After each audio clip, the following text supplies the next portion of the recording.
Bueno, bienvenidos a la segunda jornada del workshop de Economía Espacial y Datos Georreferenciados. Eh, y bueno, ahora para la primera charla del día, les presento a Camila Erazo González, quien nos va a hacer su presentación sobre comercio internacional y tecnología satelital aplicados a las exportaciones sostenibles. Camila, si querés, por favor, hacer una breve presentación personal y después, cuando vos quieras, comenzar con la presentación. Gracias, Bruno. Muchas gracias por la invitación y por este espacio tan interesante. Buenos días a todos. Es un placer estar con ustedes en este día. Yo soy Camila, como lo dijo Bruno, colombiana, abogada en Derecho Internacional de los Negocios y con un perfil multidisciplinario, y por eso traigo hoy mis pasiones por la tecnología satelital junto con mi trabajo actual en Strategy, una firma consultora que se dedica a ayudar a pequeñas y medianas empresas y también empresas de grande tamaño en América Latina y el Caribe que deseen expandir sus funciones corporativas hacia otros mercados. Y también ayudamos a los países a atraer inversión extranjera directa, teniendo en cuenta las últimas tendencias y cómo está el flujo de la inversión actualmente. Así que hoy voy a hablarles de cómo se puede hacer una sinergia usando insumos satelitales para aumentar las exportaciones hacia mercados que se consideren estratégicos para la región de América Latina y el Caribe. Así que para esto quiero empezar dando un contexto actual de dónde surgen estas oportunidades y estas ideas para transformar los sectores económicos productivos de los países en LATAM.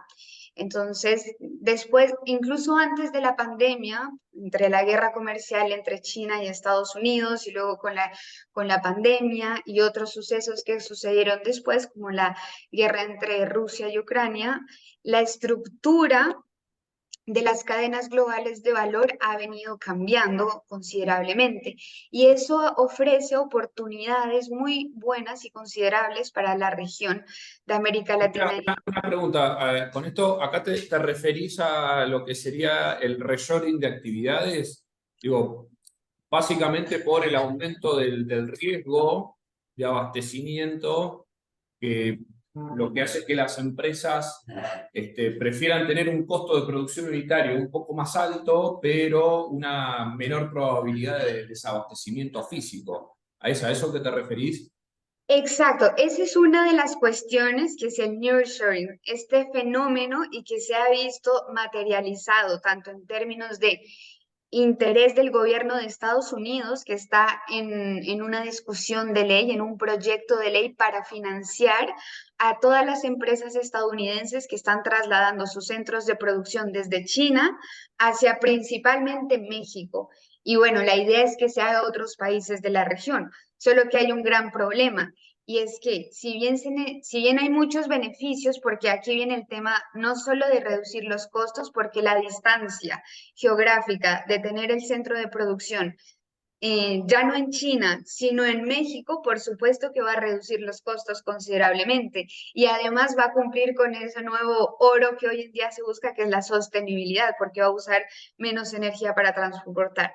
Pero sí, es básicamente que los productos estén más cerca del consumidor final. Entonces, esa es una de las situaciones que se ha visto. México también ha estado adaptando sus incentivos de inversión para que las empresas puedan estar capacitadas para precisamente eso, para atraer esa inversión. Lo que sucede, y es aquí donde hay una necesidad slash oportunidad, es que muchos países de América Latina y el Caribe no tienen el know-how y ese conocimiento de cómo ofrecer bienes y servicios con valor agregado, o como lo haría China o como lo harían otros mercados.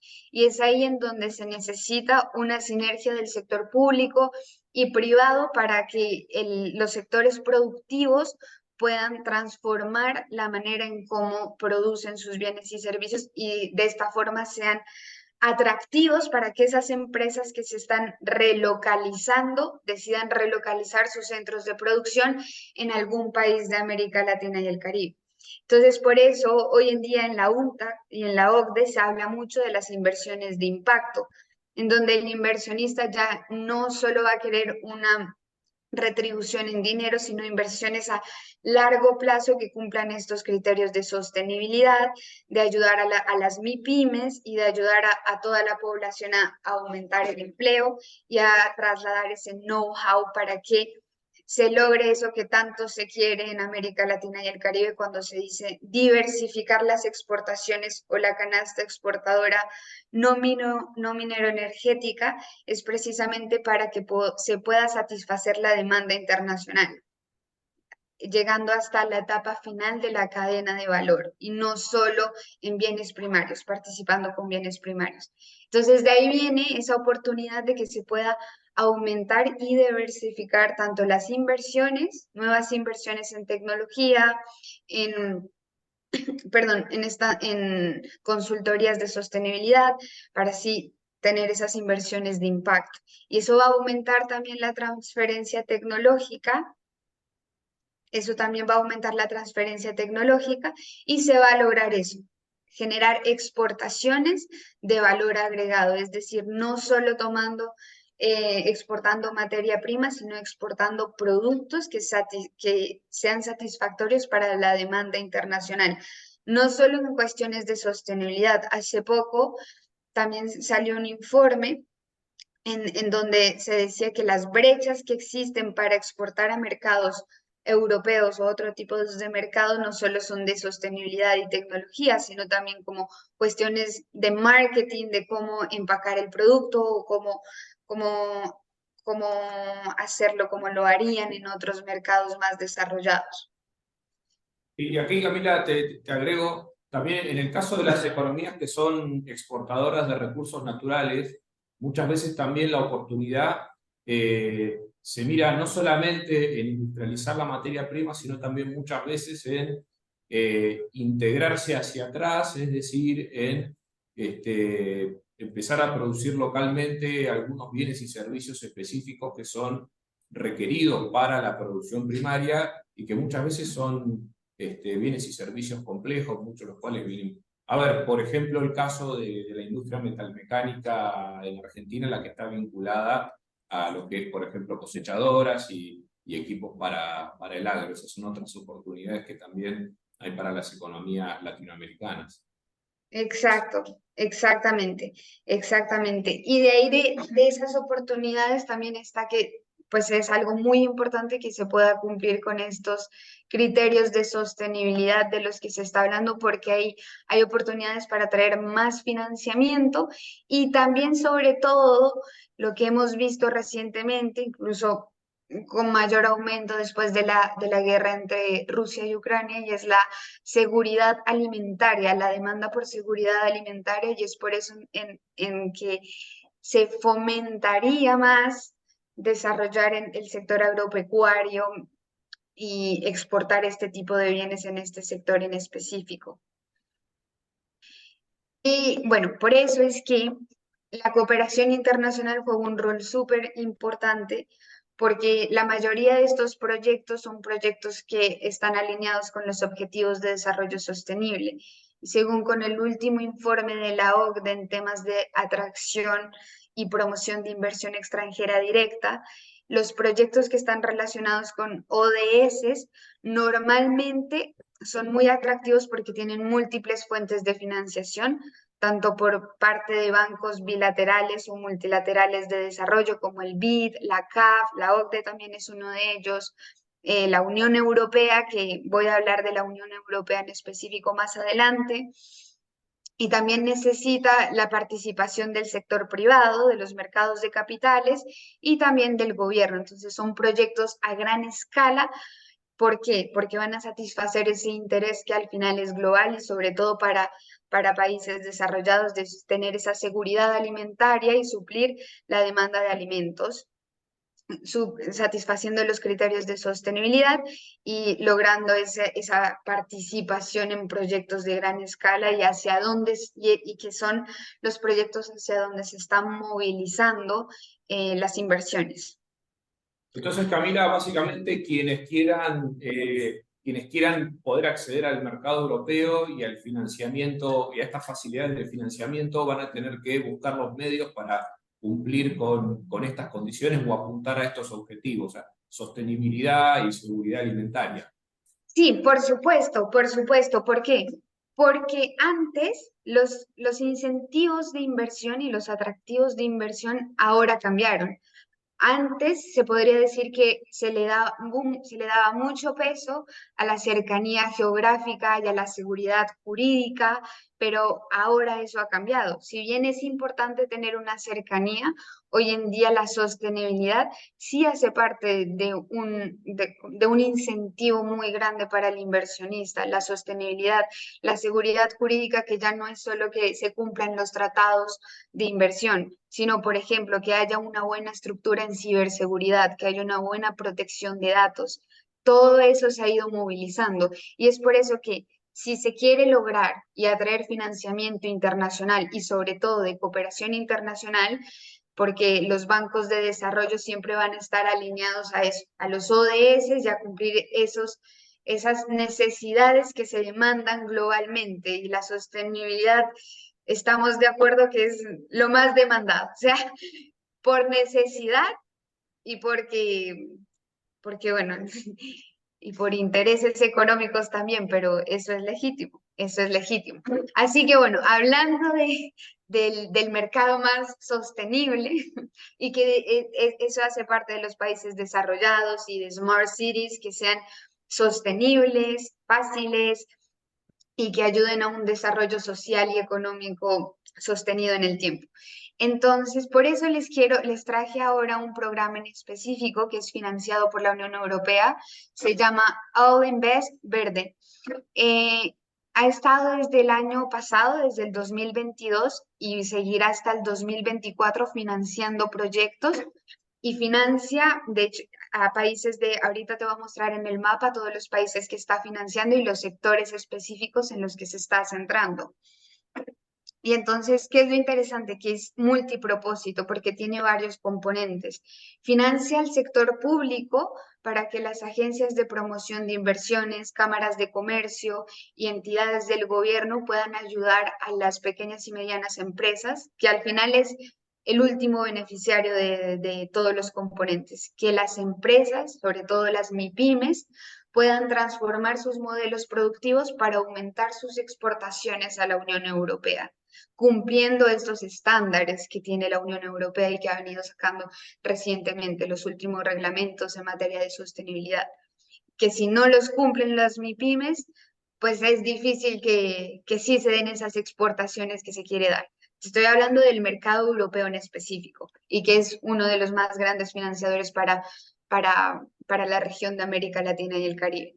Entonces tiene varios componentes, pero el del que yo voy a hablar, y por si a alguien le interesa para participar el próximo año, es el componente que financia el sector privado. Financia asociaciones, tiene que ser un consorcio entre una asociación de algún país de América Latina y el Caribe y la Unión Europea para asegurar ese enlace entre los dos lados. Entonces, eso, financia proyectos innovadores para ampliar esas oportunidades de exportación de los pequeños y medianos empresarios, satisfaciendo sus estándares europeos. Del lado del sector público, ¿cuál va a ser la importancia? Pues transmitir los conocimientos a las MIPYMES de cuáles son esos estándares de sostenibilidad que tienen que cumplir. Y de parte del sector privado, ¿qué es lo que se tiene que hacer? Pues precisamente proponer cómo los productos o los procesos y los servicios pueden ser menos contaminantes y más eficientes. Entonces, aquí vemos qué es lo que la Unión Europea busca, transformando los sectores productivos que tienen alta demanda en el mercado europeo. Entonces, bueno, iniciando con mi país. Bueno, Colombia tiene muchos sectores, ahí como lo vemos, y en Argentina, bueno, en Argentina está el sector de la madera, el ganado bovino, el cuero y la soja. Bueno, en Colombia tenemos un poco más y ahora si quieren les cuento un proyecto en específico que estamos intentando lanzar para el próximo año, precisamente. y es con herramientas de geolocalización, porque en la última convocatoria que cerró en agosto de este año, se buscó es financiar propuestas del sector privado que transformen la cadena de producción en sistemas agroalimentarios con herramientas de geolocalización. Y es ahí donde vienen las herramientas, las herramientas satelitales, para que al final los satélites lo que hacen es eso, monitorear todos los elementos de la Tierra, control del aire, control de recursos hídricos y control del suelo. Entonces, aquí les voy a compartir un proyecto en el que estamos trabajando junto con la Agencia Espacial de Colombia, precisamente para ayudar a... Nosotros trabajamos con el sector de aceite de palma, producción de aceite de palma. Entonces, ahorita les cuento más de qué se trata el proyecto. Pero identificamos que las herramientas satelitales son, en efecto, esa solución innovadora de geolocalización para que los sistemas agroalimentarios sean más sostenibles y libres de deforestación. ¿Y esto por qué?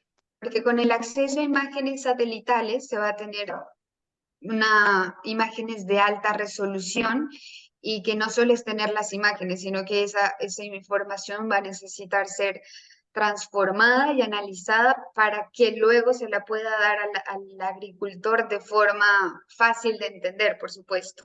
Y lo que se busca con esto es que el agricultor pueda mejorar la toma de decisiones anticipadas, informadas, anticipando los riesgos. ¿Por qué? Porque hay imágenes satelitales históricas también, además. Hay en tiempo real históricas, saber cómo ha cambiado el suelo en los últimos 20 años, qué tanto se ha deforestado, qué tanto se ha contaminado. Entonces, por ese lado ya se puede satisfacer este criterio de sostenibilidad. Y por otro, se puede reducir los costos. ¿Por qué? Porque él va a poder planificar los cambios meteorológicos con tiempo y así va a saber cómo usar mejor los fertilizantes, el riego de agua, entonces le va a reducir los costos y también puede aumentar su inteligencia financiera, que esto lógicamente hay una gran brecha, o sea, aquí les cuento de manera honesta cómo se aplica el proyecto y es que, por ejemplo, en Colombia la mayoría de los campesinos primero son informales. Son informales, no saben usar un celular, quizás no tienen conocimientos básicos en matemáticas y esto, si bien es muy útil y con un alto componente tecnológico, pues es un gran reto que ellos sepan usar esa información como debe ser. Y bueno, aquí me gustaría comentarles que en Colombia, con la Agencia Espacial de Colombia también se buscaba un proyecto de que se empodera al campesino como empresario, porque muchas veces cuando el campesino va al banco a solicitar un crédito, no tiene activos que le permitan reducir la tasa de interés. Entonces, ¿qué es lo que se estaba proponiendo junto con bancos importantes en Colombia como Bancolombia? Decirles, con el mapeo de las tierras del campesino, con acceso a esas imágenes satelitales de dónde tiene los cultivos el campesino, tome esto como activo para reducir el riesgo y la tasa de interés y de esa forma como integrarlo a que tenga acceso a créditos o a financiamiento. Eso por un lado como estrategia innovadora, pero ante todo eso es lo más importante, que pueda tener una planificación con el uso de saber cuánto tiempo, cómo ha cambiado el suelo, cómo usar los recursos del suelo y sobre todo prevenir esos cambios meteorológicos. Y aquí, para dejarlo claro, ¿y esto cómo se relaciona con las exportaciones? Hay algo que se llama marcas de certificación, que cuando vemos un producto que tiene, no sé qué cuál sea, como que tú sepas que ves que tiene un certificado, un sello, y dices como, le Y en tengo Europa se usan etiquetas, por ejemplo. Hay ciertas etiquetas que pone la Unión Europea que indican si el producto es ambientalmente sostenible. Típicamente en el café es donde más se nota. exacto, entonces eso es lo que se busca, crear una nueva marca de certificación que diga, este producto es sostenible. ¿Por qué? Porque se monitorea con imágenes satelitales, se puede monitorear qué tanto es el porcentaje de deforestación. Mire, esto, el porcentaje de deforestación ha bajado, se analiza los cambios meteorológicos y sobre todo que lo que te decía, que esa planificación con el uso de insumos satelitales reduce en un porcentaje considerable el consumo del agua. Y ahorita te lo voy a dar con un caso en concreto, con un caso de éxito que ya aplicó esto, que se llama agricultura de precisión, es el nombre técnico. La India es el mercado que ya aplicó esta agricultura de precisión y ha demostrado cómo se reducen los costos, se aumenta la eficiencia y hay estándares más sostenibles que usa el agricultor en su cadena de producción. Entonces aquí está, es el caso de la India, en donde se usa, con el uso de insumos satelitales se puede mejorar precisamente esa cadena de producción, reduciendo los costos esto es información de la NASA, reduciendo los costos de producción de un 20 a un 40%, con una adaptación inteligente de los insumos de acuerdo a las necesidades específicas que tenga la zona del campo. Y es así en donde se va a mejorar la eficiencia y el uso de los recursos. Lo que te decía hace un momento, planificar las condiciones meteorológicas con el uso de sensores y datos satelitales para que ellos tengan alertas en el celular de decir, bueno, va a haber más lluvias durante este año, va a haber más sequías, cómo puedo manejar los fertilizantes. Y aprovechando este conocimiento de las características del suelo en el tiempo, es que te decía que las prácticas de riego y el consumo de agua se pueden reducir en un 20 a un 30%. Camila, ¿Tienes?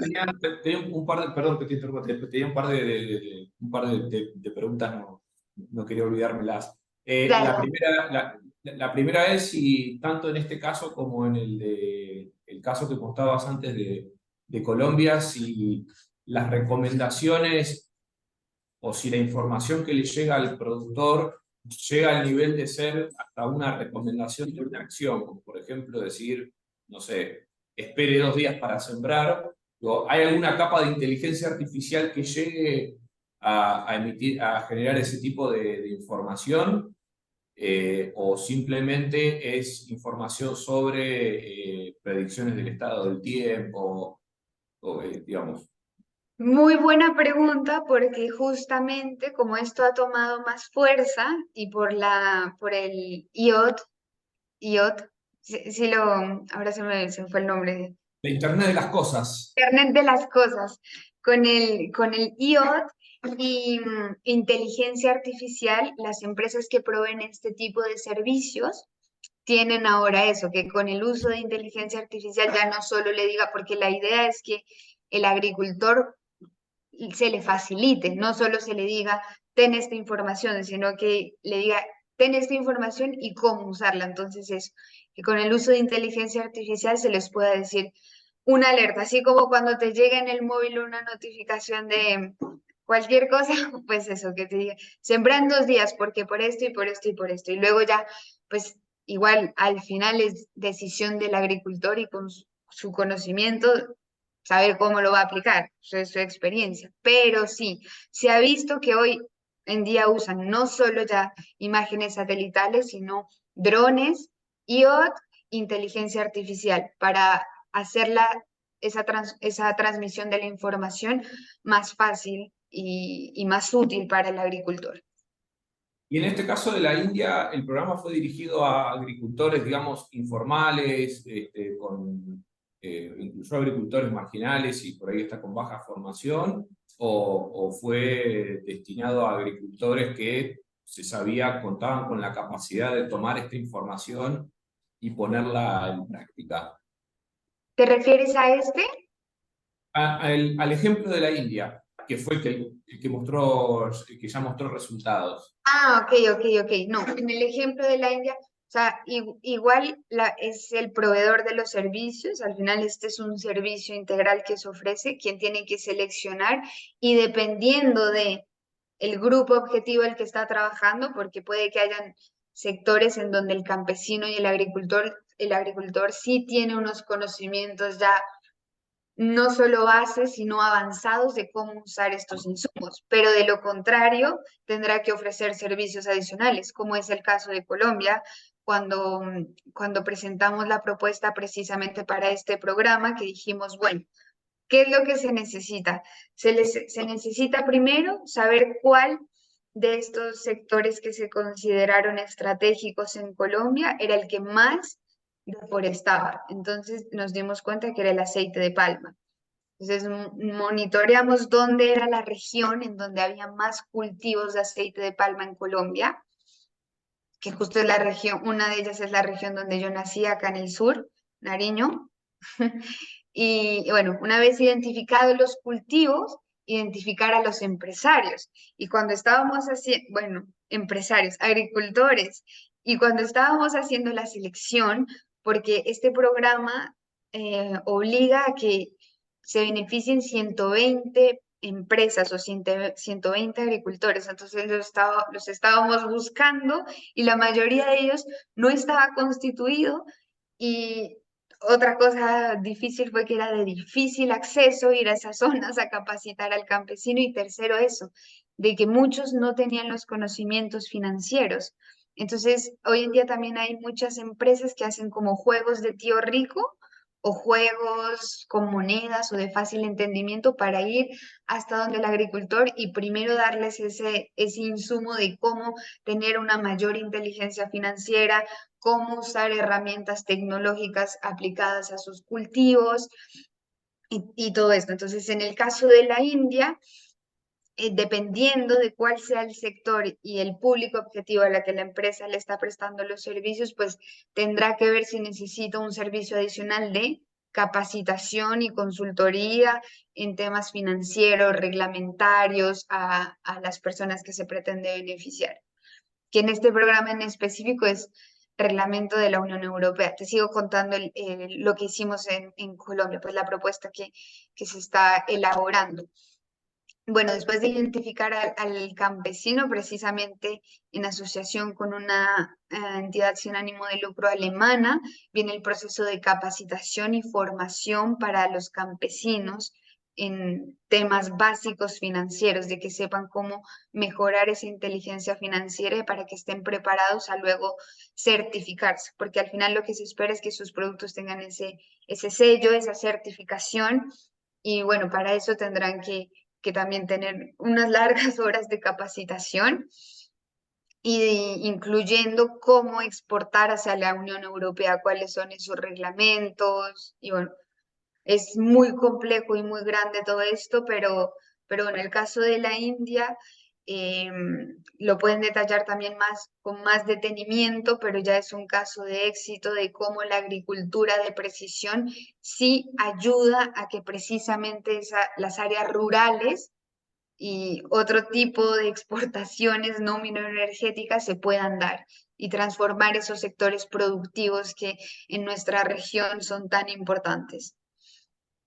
Y hay un punto adicional que quiero, que no quería dejar de mencionar. Vos antes hablabas de el uso de las imágenes satelitales como insumo para poder constituirle una garantía al productor rural que necesita acceder a un crédito.